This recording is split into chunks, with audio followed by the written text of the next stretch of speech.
પ્રશ્ન 4 પ્રકારના હોય. એક પ્રશ્ન કે જે વિવાદ માટે હોય, તો ત્યાં કોઈ જવાબ આપ્યા વગર નીકળી જવું. ખબર પડે કે આમાં વિવાદ જ છે તો સંવાદ કરવો જ નહીં. એને તુચ્છ પ્રકારનો પ્રશ્ન કહેવાય છે આપણા શાસ્ત્રમાં. બીજો છે કનિષ્ઠ, કે જે પ્રશ્નની અંદર વક્તાની પરીક્ષા લેવામાં આવતી હોય એ પ્રકારના પ્રશ્ન.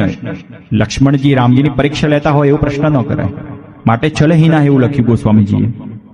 એવા પ્રકારનો કોઈ પ્રશ્ન પૂછે તો એને કનિષ્ઠ કહેવાય કે આ મારી પરીક્ષા માટેનો લાગે છે.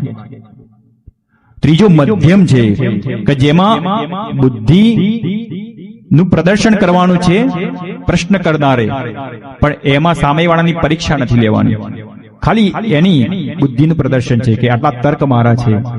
એ પ્રકારનો પ્રશ્ન એ મધ્યમ છે. અને ઉચ્ચ કોટીનો પ્રશ્ન કે જેમાં સંશય હટાવવાનો છે, આપણી શંકાઓને દૂર કરવાની છે, એવા પ્રકારના પ્રશ્નને, જેમાં દ્વૈત્ય ભાવ, અદ્વૈત ભાવ અને વિશિષ્ટ દ્વૈત્ય ભાવના પ્રશ્ન, જીવ અને બ્રહ્મ અને ઈશ્વર અને જીવ વચ્ચેના ભેદને સમજવાનો પ્રશ્ન એ લક્ષ્મણજીએ કર્યો છે રામજીને એક જ વાર.